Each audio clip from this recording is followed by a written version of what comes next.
Hey there, it's Anthony Murphy, and if you're looking for a podcast that can help your business become an iconic brand, this could be the show for you. We talk to talented business owners, entrepreneurs, and marketers on a range of topics while also diving into the latest trends in digital and social media marketing. All right, let's jump into this episode.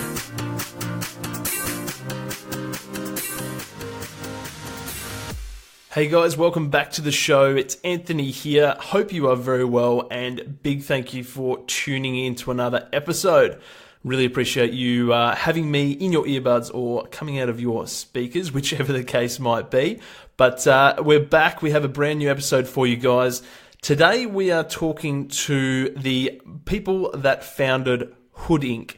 Now, this interview was recorded back in January 2017, and my sincere apologies to both the founders of the company for not being able to get this episode out any sooner, but better now than later. So guys, originally this business was called PeerCamp.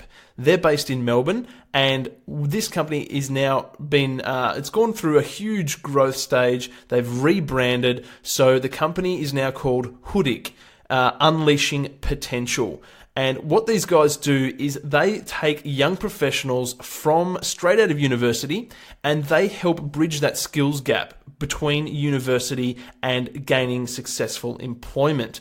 So generally speaking, there are things that university is unable to prepare you for, and this business is fantastic because it literally bridges that skills gap and gives people the skills, the knowledge, and the confidence to be able to go out and gain employment in their industry, in the area that they want to work in. So Hoodic is based in Melbourne, and its founders, Silva and Stephen, are on the show with us today. They share their story about building the business, why they started, and we will have to get the guys back on the show to give us an update because the business has really, really grown. So they are all about helping people learn the skills that employers need and being able to showcase your knowledge to gain the career that you want. So if this is something that is of interest to you, then definitely stay tuned. Lots and lots of gold in this interview. Let's dive straight into it, and would love to get your feedback on this episode, guys. So please do let us know if you enjoyed the interview. That's enough from me. Let's jump straight in. Silva and Stephen from PeerCamp, thanks very much for joining us on Open for Business. Thanks for having us. Thanks for having us. Awesome. I do love it when we get to have two people or two guests on the show. It's nice to have three people talking. It's a good atmosphere. Yeah, for sure. Excellent. Guys, before now I'm going to have to ask this twice, or you can both weigh in on this. The first question that I ask all of my guests is, what did you always want to be when you grew up? So feel free to take it in turns and tell us what you wanted to be.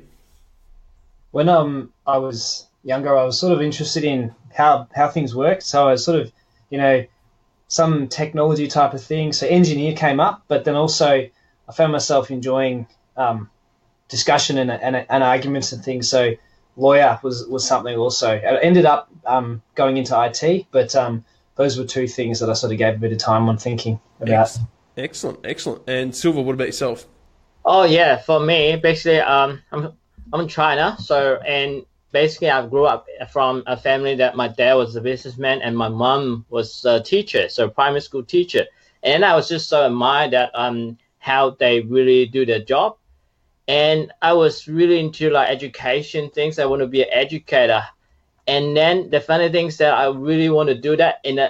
I can turn that into a business. That would be great. So that was what I want to do. And right now I'm doing such things, which was great. Excellent. Both really good outlook on life. I just finished an interview with Dan DeWitt, who's the founder of Active Relay, which is a SaaS product. And he was a little bit different. He always wanted to be a dump truck driver when he was younger. He was fascinated by those trucks. So it's very interesting to hear what people wanted to be. That's for sure. It's funny how you never know really where like as a child or as a young adult, you think you're going to be this way, but you've really got to have the confidence to keep trying to find yourself. If you're not sure who you are, keep trying. Such great advice, and that's the exact reason why I sort of chose that question. The first question to ask everybody, and over the 30 to 40 odd guests that I've had on the show, it's very interesting to see, you know, the change and what people wanted to be when they were younger compared to what they're doing now. So it's good for people to realise that you don't have to. You don't have to be set on one thing when you're younger, and that's what I'm going to do for my whole career. And if it is, that's great. But there's so much opportunity nowadays, and you can chop and change and head in any direction you like. So that's the beauty of it. Yeah, absolutely. Yeah, perfect.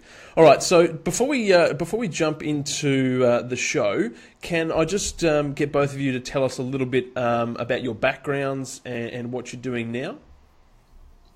Right.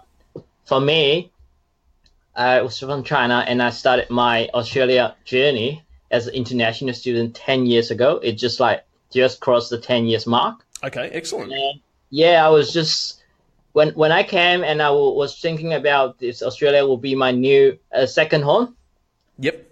Well, I'm pretty excited about this country, and right now I proved that it's the really good decision that I made. So I came in.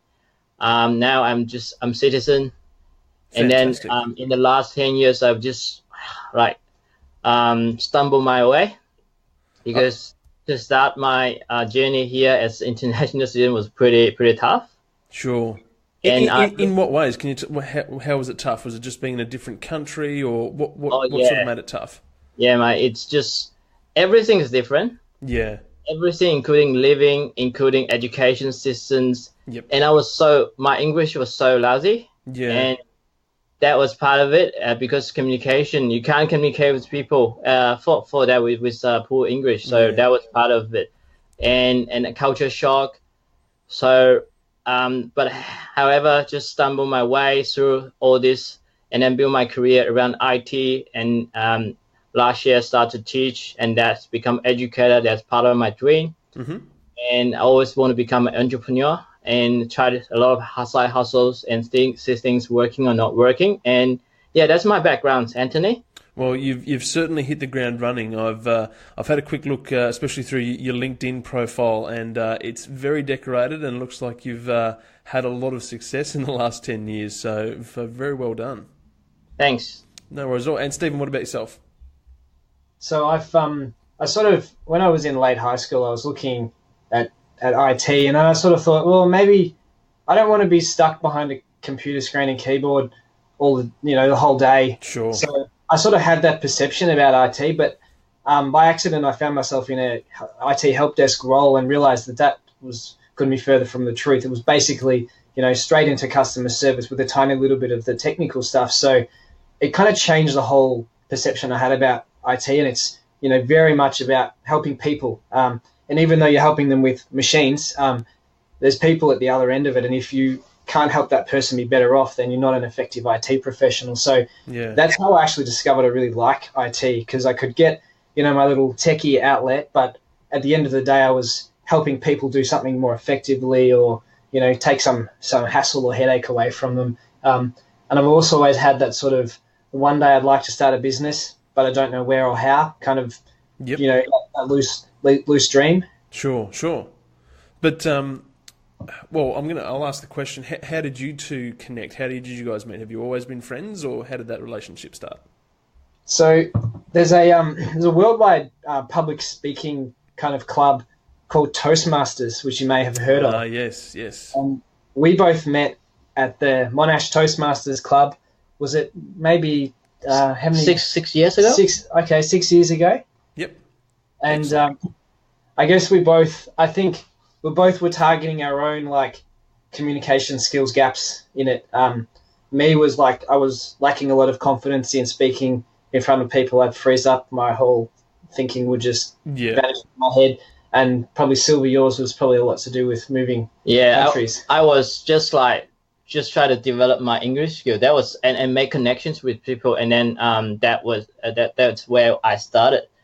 Yeah. Excellent. So to learn English and to improve that was my purpose. Perfect. Excellent. Yeah. Well, you've done really well. So like great backgrounds from you both. Let's jump into Peer Camp, or at least let's talk about where the idea came from. How did you guys connect? How did Peer Camp first start? Where did the idea come from? Well, we when we go back to the Toastmasters story, we were in Toastmasters at the same time for maybe 1 or 2 years, and then we sort of we swapped LinkedIn contacts, and we sort of went our various ways. And I sent him a message just saying, "Hello, how you going? You want to have coffee?"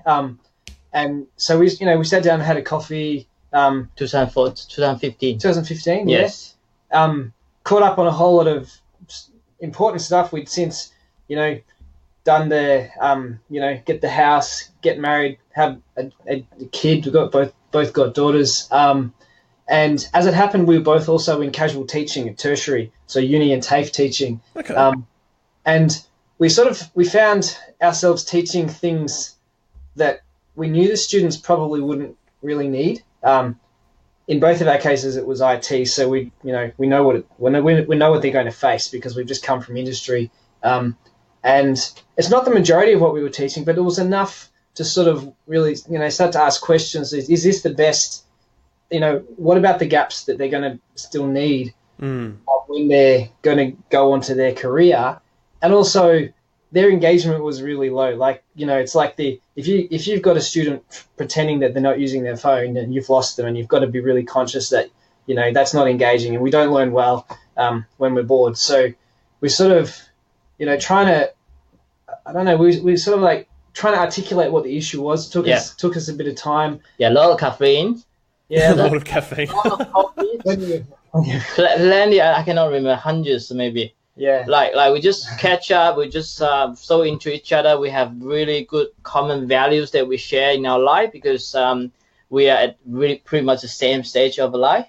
Yeah, excellent. Yeah, same stage, and we're doing a similar job. We're both in IT, and that was like really good reconnect.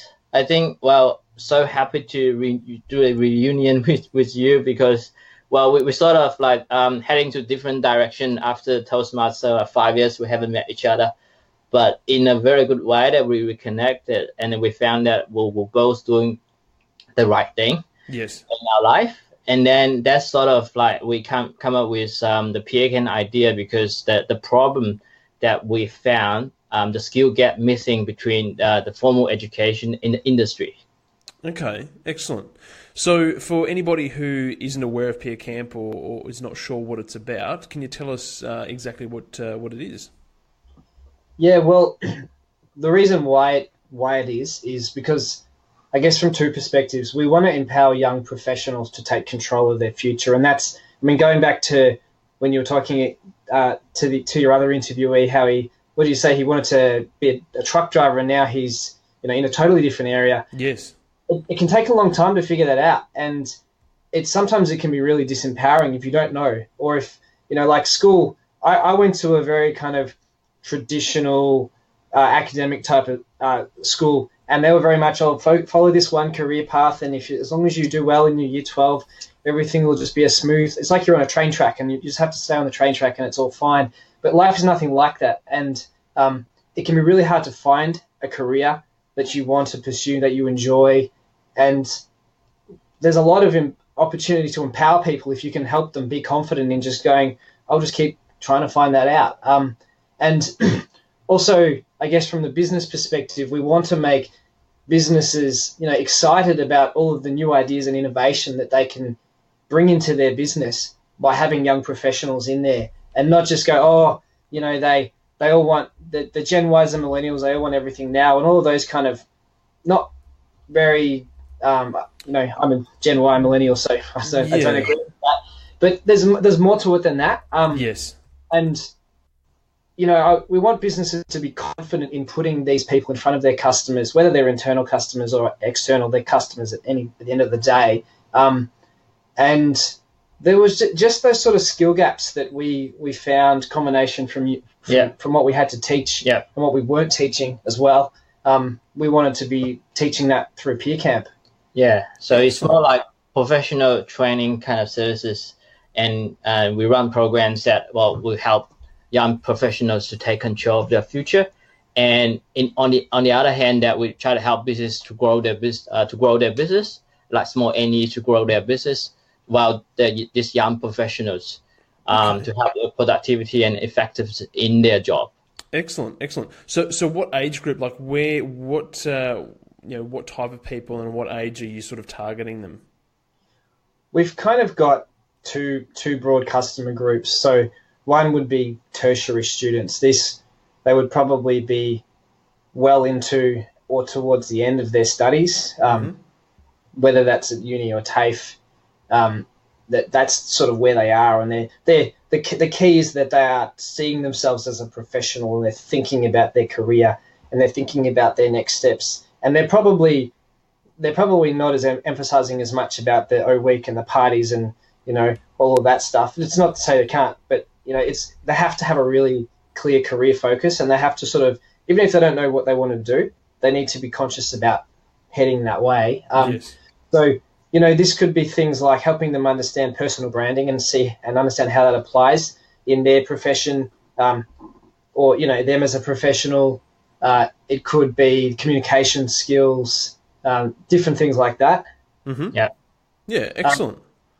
So it really is about helping sort of bridge that gap between completing education and looking to start a career and finding that job, or being able to present and gain that career that you want. It's that in between to help people navigate that space and get prepared for their career, whatever that might be. Yeah, that's for our kind of consumer kind of services. And then there's another focus, talk about business customers, that we also try to help the small NEs to grow their business while people, because business owners are great, that they're doing their job, but they cannot grow, they cannot make their customer happy, they cannot really accomplish big things just by their own. They need a team. So if they need to grow, they need a team, and the team, they need to have a professional staff. So so that's really important as well, the human capital kind of things. Yeah. Okay. So, yeah, definitely. And something else that we found quite interesting, we were doing some research and we launched a survey, and we found that what the most popular type of businesses to work for. So this is, when I'm late in my studies and I'm looking at what kind of jobs do I want? This is, the big companies in the metro city areas, and we're still uncovering more about that. But what it seems to be is that a lot of these young, professionals are saying, well, these companies have got good training programs. They're going to help me, develop through my career. And what we definitely believe is that doesn't have to be limited at all to, big companies in the city. There's a lot of SMEs, and there's a lot of SMEs in regional areas, and they're doing really interesting stuff across the entire, economy, or all the different industries, but their size is such that they don't, they either don't have the time to create these training programs, or that's far enough away from where they're focusing, so their skills are focused on the delivery of whatever their product or service is. They don't have time, they've never thought about it, but there's almost this untapped productivity that we want to help them sort of unlock and become a lot more appealing to graduates, because we know that these businesses are doing great things, but they're just not thought of. Yes, yeah. And I absolutely love the fact that you have that focus on helping businesses, SMEs in regional areas as well, not just the big guys in the cities. And we all know that small business is the biggest employer in Australia. So, like you said, it comes with being a small business, in that there is so much for the business owners and the staff to do on a day-to-day basis, and finding those those professional employees, staff, all that sort of things is an extra job on top. So that's where Peer Camp comes in to help them in that space. Yeah, absolutely. Yes. Excellent, excellent. So, what type of is it? Just all professional services, or is it what sort of businesses could gain from Peer Camp? Well, I think from what we're discovering, in the research we're doing, professional services businesses, and this the kind of, if I could call it a classical situation, and I've with the lawyers, accountants, IT professionals, marketing professionals, finance professionals that we've spoken to, they've got this thing where I'm not quite sure if I'm ready to put these people in front of my customers. Now, that they might be an internal department. So again, it could be I'll just give you an internal processing thing rather than you talking to the other people from other departments. Yeah. That's where we think that there's the biggest opportunity to give some benefit, some solid benefit. Okay. Excellent. And that's sort of, we're basically sort of, last year we had a lot of good success helping students directly. And so we're sort of taking the elements from that and offering that into the businesses, obviously in a much more structured way where it's focused around what a business is trying to do by, growing their teams and making sure that their teams are, organized and understand about accountability and communication skills. Yes. So there's a very different delivery type, but it's the same problem just being solved in a different context. Same the missing skill gap. Yeah. No, fantastic. So Peer Camp started 2015, is that correct? I think the coffee was that we had in the coffee shop in South Melbourne was 2015. Yeah, 2015. Yeah. Okay, excellent. And Peer Camp specifically, the business specifically, what's involved there? You've got other staff members. What are your roles on a day-to-day? Well, as far as the team is very small. We're all wearing lots of different hats, and Silva and I are, as you need to be in a startup, obsessed with every aspect of it all the time. Our wives are probably, they're very understanding. Very supportive. Very extremely supportive about that. Great to hear. Well, thank you to both of you. So I guess we certainly make use of, people we know that might give us some tips. Well, watch out for that. There's a pothole there, be careful. Yeah. Or something like that. But we try and do as much as we can ourselves. Again, we're trying to, trying to limit how much we're spending before we start, earning and balancing it off. Sort of some good, simple financial approaches there. Yep. Yeah, and I think day to day for us and myself and Anthony, I think that's something that that what Stephen and we got very similar, like common values in terms of our life and how we treat different things. But technically that I think we will be quite complemented for each other. And because we have different strengths, that's something I think we really appreciate to have each other as business partners. And for myself, and it's more like an idea guy. And for myself, and I look at visions, I look at things long term, and I talk about sometimes like blue skies, and then I explore opportunities. Then trying to hunt those opportunities, to smell them, and then to bring the ideas back to the team. Fantastic.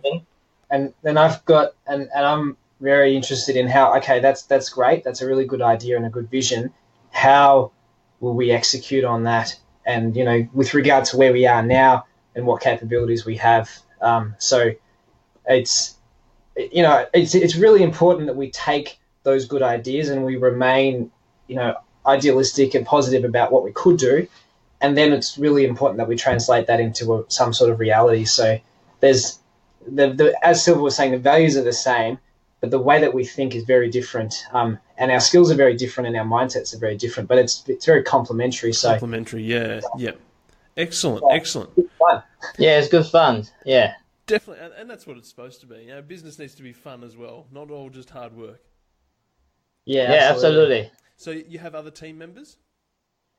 We're sort of, I think we rely a lot from the support of our wives and family, and got a few friends that are sort of helping us along. But at the moment, we're really focusing on being very lean and getting as many key things done Yes. to set up revenue. Because if we're going to start to grow a team, we're responsible. We have to make sure that that's in a sustainable way. Of course. And so it's that balance. That's, you've sort of got to work those things out and hustle. Plenty of hustling and plenty of early mornings or late nights. Yeah. Just figuring out the next bits and pieces. Startup founders. That's it. Yes. Lots and lots of patience. That lifestyle that startup founders all get to go through, which is a lot of fun. Yes. Exactly. So what about marketing and that side of things on the business? How are you getting the word out there? How are you promoting Peer Camp? Well, that's a really good question, because sales and marketing, they're absolutely critical, and we've sort of, I mean, the first thing we start, it's not a new thing, even though there's lots of sort of social media options now compared to, say, 100, 200 years ago. You still have to know who your customer is. So, we're always trying to figure out who our customer is, and if we're talking about a business customer, that's going to be very different to a consumer customer, and finding out where they are and I guess what they're interested in, and again, then that starts to say, well, which is the better approach on which type of social media under which circumstance.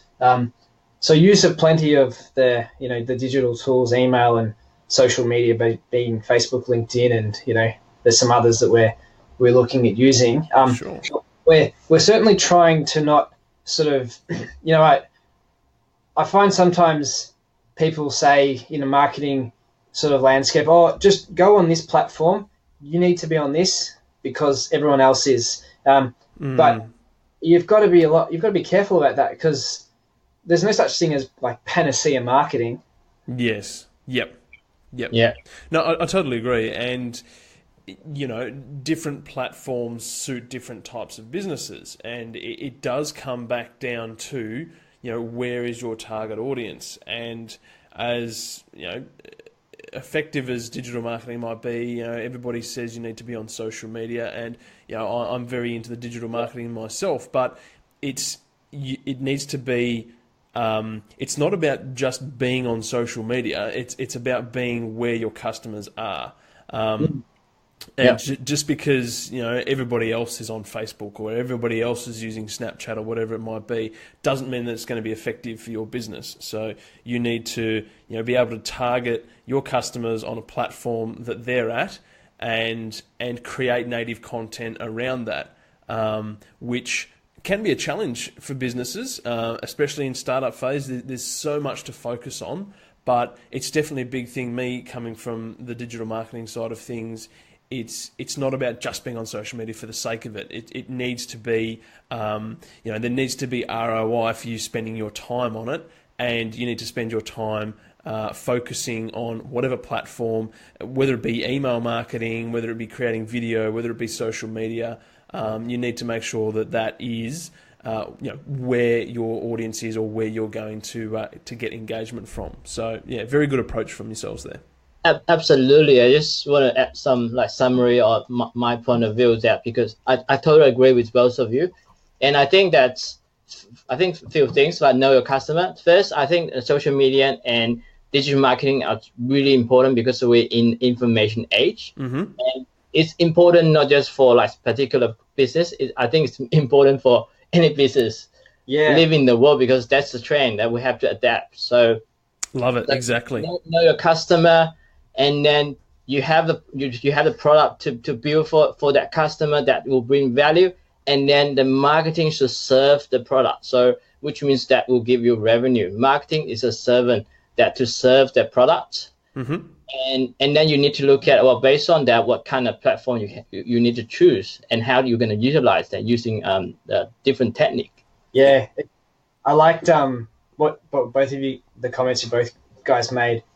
Because that's like a world where marketers and accountants can be good friends, and they can understand each other. And it's often that ROI that both of them are conscious of from their different perspectives. That's so critical. And if you can get that understanding, then that aspect of your business is probably going to be quite healthy. Yeah, excellent. I totally agree. Can you tell us a little bit about the day-to-day for your business? What do you guys get up to? What's involved? I mean, you're both sort of in that chief everything officer role, that CEO role, but what sort of things do you try and concentrate on a day-to-day basis? Well, sales and marketing all the time, every day. That's really critical, and it's making sure that you've got a good understanding of your customer and you can develop a good coherent message, and you're saying that message in the platform appropriate ways. How we might talk at the footy match might be different to how we're going to talk in a fancy restaurant, for instance. And I guess because as a young business, there's no processes, there's no systems. So finding what needs to be done and putting the right processes in place. I suppose that's kind of, we tend to think in terms of systems just because of the industry that we come from. But it's, I guess, holding yourself to account to all those things and each other as well. Absolutely, absolutely. So I think I agree with Stephen said, and day to day, last year when we just started, when we're doing a lot of hustling, I was really playing all the vision and ideas and opportunity. Right now, we know what we do and we have something to offer. Then I just take my idea head off and then become joining Stephen as the builder. So I think it's super important. That's something that I learned last year. It's good to talk about the blue sky, but we are standing on the ground. Yes. So we need to start standing on the ground. Even we need to go to the sky. We need to build the airplane first. The clouds and the dirt, Silva. Yes. That's it. Heading the clouds, but also doing the hard groundwork as well. Well, yeah, the later one, it's something that you cannot skip that. No, that's right. Yes. Definitely. Guys, absolutely love everything that you're doing, and I mean that's what this podcast is about. It's about helping inspire young people to think a little bit differently, realise that there is so much opportunity. They can follow any path that they wish, but it's great to talk to you both because we're sort of we're shifting more to that space where you're providing help in the area for them to achieve their goals and step into the career or the jobs that they want. So it's great to sort of round that out, talk to you both, and just let everybody know that there is help out there. It's not it's not a lonely journey. You don't have to do it all yourself, and there is help out there. So it's been great to talk to you both. Yeah, well, thanks very much. It's been great. That's all right. Before we wrap up, do you have any advice for any young people out there, any young professionals who may need some help, who might be looking at building a business or need some help to get into the career that they want? Have you got any advice for them? Yeah, I think there will be very good one. So basically for those, I encourage those young entrepreneurs or whoever's just having ideas to do something. I encourage people that they just stand up and just to do it, no matter what. It's not like that scary to start your own business, to turn your idea into reality. Even you can do it as a side hustle or whatever. So you just gotta do it. So there's no way to dream about at night and then the second morning that will become true. So that's the first. And then the second advice that I do, it's and also something that I learned from myself when I summary my 2016 was everything we build, and then we need that need to serve the product which will bring the revenue if we have a product. So that's my advice to myself. So I need to remind myself every time that things that we do, that we need to serve something that's going to create value. Sure. Excellent. And then the third one, the last one, but not least, so just try to keep it simple. We used to hide behind complexity that we created, but sometimes it's very hard to keep it simple. So which means that less is more. And then don't give up easily. Just go there and you're going to disrupt things. So don't give up easily. Things will happen. That is some top-notch advice there, and I agree with every single one. And the key to all that is just to do it, to get out there and do it. If you've got a goal, if you've got a dream, then then take that first step and really do something about it. Yeah, what about you? Guys, thank you very, very much. How can people best get in touch with you and Peer Camp? Well, you can get to our website if you go to peer.camp, and you can check us out there, and also you'll be able to find us on Facebook and LinkedIn. Perfect, excellent. And as always, I'll have all the links for everybody in the show notes as well, so they can catch them there. Stephen, Silva, thanks very much for joining us on the show. We're definitely going to keep a close eye on Peer Camp and its growth. You guys are doing a fantastic job, and hopefully one day, not too far down the track, we can get you back on and see how things are progressing. That'd be great. Look forward to it. Thanks very much, Anthony. Thank you very much, Anthony. Thanks for listening all the way through another episode. If you're hearing this, I really appreciate it. If you got any value from this episode, or you know somebody who could benefit from hearing this, please feel free to share it with them. Most of the podcasting apps now allow you to share each episode to your favourite social network. And if you want to get in touch with me, or you have any questions at all, please feel free to connect with me on Instagram, LinkedIn and Facebook. Just search Anthony G. Murphy. I'll catch you on the next episode.